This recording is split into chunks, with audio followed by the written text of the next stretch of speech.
امال مين هينضرب؟ الكلمة دي أيها السادات والسادة قيلت في واحد من الأفلام الشهيرة، وقالها الفنان القدير توفيق الدين. وعلى غرارها أنا شايف الوضع الحالي بالفعل كل الناس عايزة تشتغل فتوات. مش فتوات في الفتوانة بتاعت زمان وفتوات الجمالية والفتوة الناس الغلابة والفتوة وغيره من الدراما القديمة، إن الناس بتاخد حقها بدراعها أو في تخصص في المجال ده. يعني واحد ورث الفتوانة أو الفتوة أبا عن جد، فأخد الموضوع زي التوت والنبوت كده، بالدراع، بالقوة، بالصراع، بالغلبة، بأشياء من هذا القبيل. لكن أنا الوضع الحالي مش في الفتوانة فقط، لكن في كل المجالات. هتلاقوا مثلا كل الناس بتتكلم في السياسة وتفتي، وكل الناس بتتكلم في الرياضة ومحكمين، والكرة دي كانت تتلعب ازاي، والمدرب كان يحط اللاعب ده مكان اللاعب ده، ولو كان حصل كذا كان هيعمل كذا. وفي السياسة أيضا هتلاقوهم بنفس الطريقة وبنفس المنطق، لو مين عمل ايه، شال ايه، حط ايه، عمل. وهتلاقوها في الهندسة، لو المهندس صمم المبنى ده بالشكل ده والكوبري ده بالشكل ده كان عمل معرفش ايه. في الإعلام والسوشيال ميديا هتلاقوا فتوانة، وكل واحد عايز يفتي ويقول اللي نفسه فيه. السؤال هنا هو احنا امتى هنلجأ للمتخصص؟ امتى هيكون عندنا عقلانية في الاختيارات؟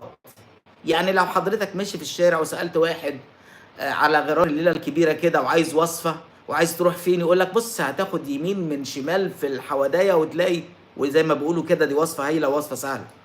وللأسف الشديد هو ممكن يقول الكلام ده عن غير بينه، لانه ما بيعرفش يقول لا، ما بيعرفش يقول انا ما اعرفش.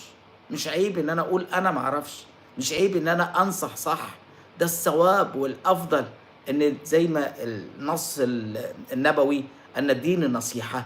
انا مش طالب حاجة غير ان يكون هناك تخصص. حضرتك لو رحت صيدلية هتلاقي اللي واقف دبلوم تجارة ولا صنايع ولا معهوش اي مؤهل واقف ببيع، هيفتي لك في الدواء وكأنه العالم الأوحد في مجاله، لأن في معظم الأحيان قد لا يتواجد الصيدلي في الصيدلية.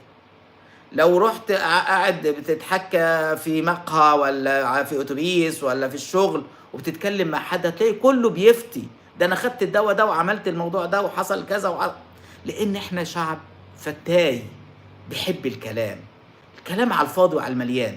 لكن الكلام ده له تأثيرات وتبعات في منتهى الخطورة. الشأن العالمي حاليا هتلاقي كل الناس بتشتغل سياسة، وكلها بقت ملوك ورؤساء دول وحكام، كل واحد فيهم بيحط فتواه ورؤيته وفق منظوره هو، مش على بينة ولا على علم. في الانتخابات هتلاقي كل الناس بتتكلم في الانتخابات. في الرياضة هتلاقي كل الناس بتحلل الرياضة وبتنتقد الحكم وتنتقد المدرب وتنتقد اللاعب، ولو كان لعبها بالشكل ده كان حصل معرفش ايه. في الدين أيضا هتلاقي نفس الحكاية، كله ممكن يفتي في الدين. يعني زي ما قيل أنه من أفتى بغير علم فقد ذبح بغير سكين. ممكن تلاقي ناس عندما تسأل تجيب وتسهب. ازاي مفترض ان احنا يكون عندنا ما يطلق عليه عقلانية الرد. ربنا سبحانه وتعالى لما خلق لنا اذنين عشان نسمع، عينين عشان نرى، لسان لكي نتحدث لكن عليه بوابتين، الشفاه والاسنان، عشان نتحكم، نعقل، نتدبر هنقول ايه ونرد ازاي. مش كل حاجة نطلق العنان. انا طبيب ولي خبرة في مجال الإعلامي وعندي دراسات علوم سياسية واستراتيجية وأمنية وأشياء من هذا القبيل، لكن أنا لست العالم الأوحد في مجالي. ربما لما حد يسألني في علم، مش عيب إن أنا أقول ما أعرفش، مش عيب إن أنا أقول اذهب للمتخصص، هو أعلم مني وأقدر مني على الإجابة السليمة. لو حضرتك حد سألك على عنوان هتقول له والله ده معلش يا فندم انا ضيف على المكان، او مش عيب ان انا اقول انا ما اعرفش. ده حاجه لا تنتقص من قدرك. حتى في مجال التخصص، انا استشاري طب اسره، لو عرض عليا يعني حاله طبيه بطريقه ما، مش عيب ان انا اقول اذهب للمتخصص. ده في الطب اللي أنا مش العالم الأوحد في مجالي، وأنت كذلك عزيزي المشاهد. كل واحد ربنا سبحانه وتعالى أعطاه من العلم يعني جزء يتميز فيه ويبدع فيه بطريقة أو بأخرى، لكن مش هو العالم الأوحد في كل مجال.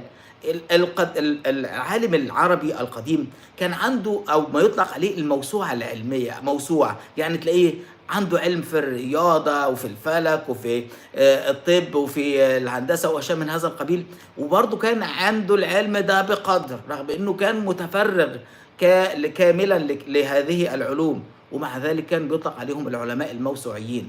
هم مش موجودين دلوقتي لان احنا لجأنا الى التخصص، وتخصص داخل التخصص، وتخصص داخل التخصص. وبالتالي ارجوكم ايها السادات والساده، هي نصيحه لي ولكم، ارجوكم اذهبوا الى المتخصص. مش عيب ان انا اقول ما اعرفش، ده للصالح العام.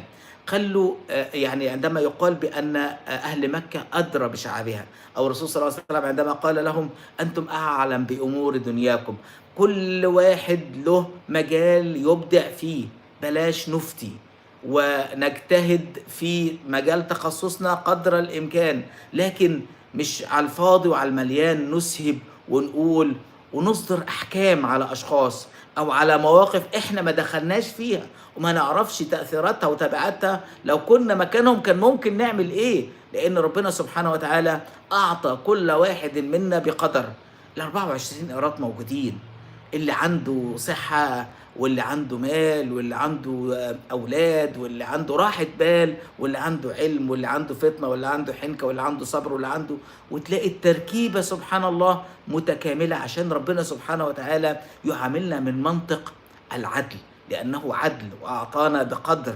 ومن هنا الفضل الأكبر للمولى سبحانه وتعالى الذي نتمنى أن نحصل عليه جميعا، أن يهدينا إلى الصواب أن نقوله، إلى الصواب أن نقتدي به أو نسير فيه، الصواب أن نحكم عليه.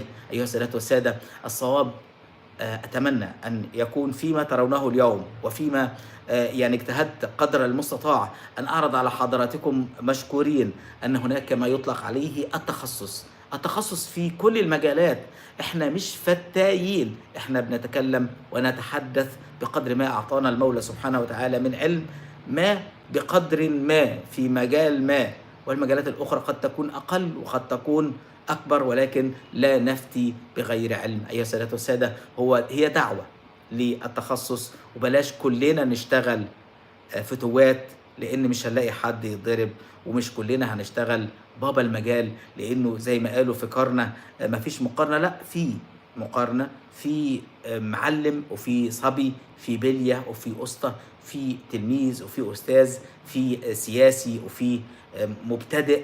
وبالتالي أيها السادات والسادة، كل واحد لما بيقولوا في استشاري، في خبير، في أخصائي، في ممارس، في من حصل على الشهادة وربما لا يكون لديه علم، لأن الشهادة إطلاقا لا تثبت أن لديك علم، والأجمل أن يكون لديك علم مع خبرة، مع تجارب حياتية يمكن أن تقيس عليها وتحكم على الأشياء بها. هو ده الأهم. أيها السادة والسادة، دمتم بخير إن شاء الله. يعني دوما يعني الهموم الحياتية التي نحياها، دمتم بخير أيها السادة والسادة، وإلى اللقاء.